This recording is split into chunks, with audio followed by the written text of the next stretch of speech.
My name is Josephine Hazeley. I am the deputy editor of the Focus on Africa program. It's a current affairs program that deals mainly with politics and economics. It goes out 3 times a day, Monday to Friday, and then once on Saturday and once on Sunday. I'm James Whittingdon. I'm the Deputy Editor of Business News and Programmes here at the World Service. And together we've been working on some really exciting plans to look at African economies, African businesses over the next few days. Tell us a little bit about some of the highlights that we're going to hear. Well, our department, we have 3 programs, as I say, Focus on Africa. Then there's Network Africa during the week and at the weekend. We in our department will be looking at the power of the entrepreneur in Africa. And for that, we'll be profiling some of the entrepreneur. We will be discussing the difficulties some of them go through, some of the successes they have, and we will be talking to budding entrepreneurs and looking at some of the ways that Africa is trying to expand the scope of business in the continent, because at the moment business is not as embedded in the culture of Africa economics and development as it should be. Everything is kind of government led, and we're trying to find ways and means of expanding, see how the entrepreneurship and private enterprise can be expanded on the continent. So we'll be doing a lot of that. That's our focus. And this comes at an extraordinary time in terms of the world economy, where certainly the rich industrialized economies are facing the sharpest downturn or recession in many cases since the Second World War. And what we're going to be doing also is looking at how African economies are being affected by this global downturn. And along with the usual correspondence that we have across the continent, we've got teams in Tanzania, Senegal and Zambia looking at specific sectors like tourism. Are they being affected by the global downturn? Are Europeans going to have their holidays in Senegal? We're going to be looking in Zambia, which is obviously a big copper producer. How has that economy and businesses there being affected by the fall in the copper price? And there's this big IMF conference in Tanzania next week, which draws together African policymakers, the IMF, businessmen and women from around the continent, all looking at some of these issues about how Africa's coping in the global downturn, and also, what businesses should be doing, what are the successes and the failures of African businesses in that context. So, it's good to focus, isn't it, specifically on the economy in Africa?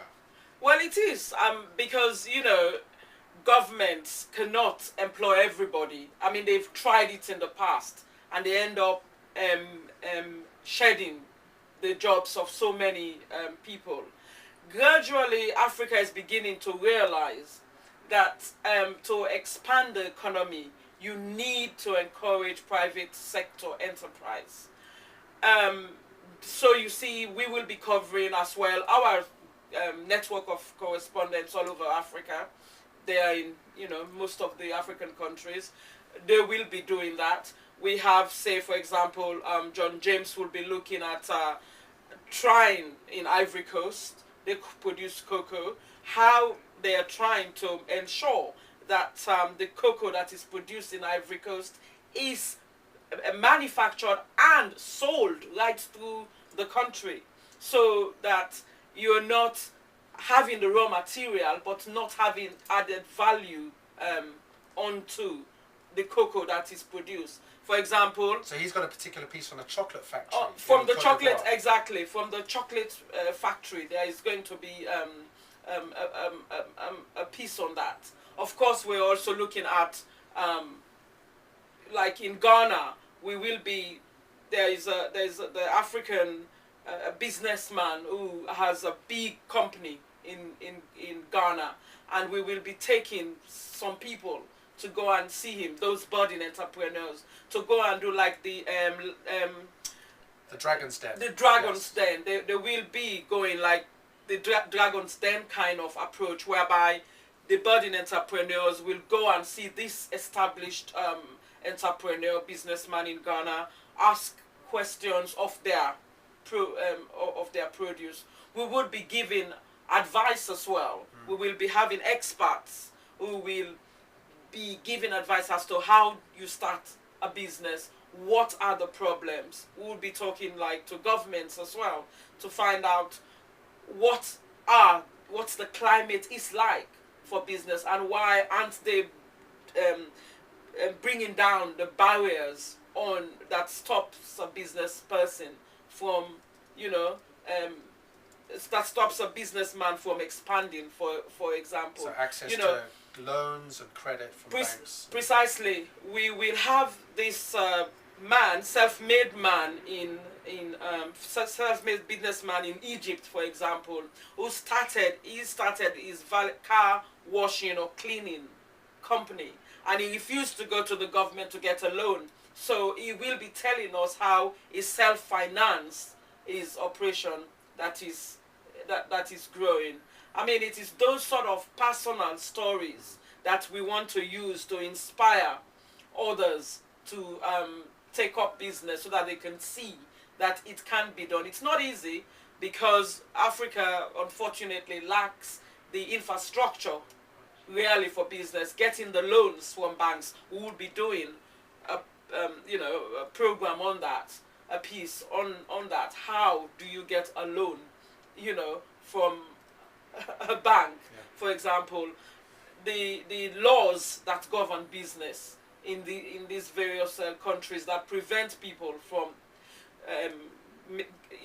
getting into it. Like in Malawi, one of our reporters in Malawi would be looking at how the government managed to privatize one of its factories. Yes, it's a cold storage. It's the factory, cold storage factory, precisely. Thank you for that. And then there's also in Mozambique, we are hoping to talk to the former president Chisano on how he managed to get the private business, the private business people, investors, yes, to be interested in his country, to invest in his country. It is those sort of practical things that have taken place. I think Mozambique's a really good example where a government has opened up to the private sector and encouraged investment, both foreign investment and domestic investment in the private sector in the past few years, and as a result has seen some pretty high rates of economic growth over the past few years. And you've seen that across a number of countries in Africa. And one question we're going to be asking is whether those growth rates are going to be sustained in the global economic downturn. So there's lots of good stuff coming up, and we'll be sharing more as it comes along.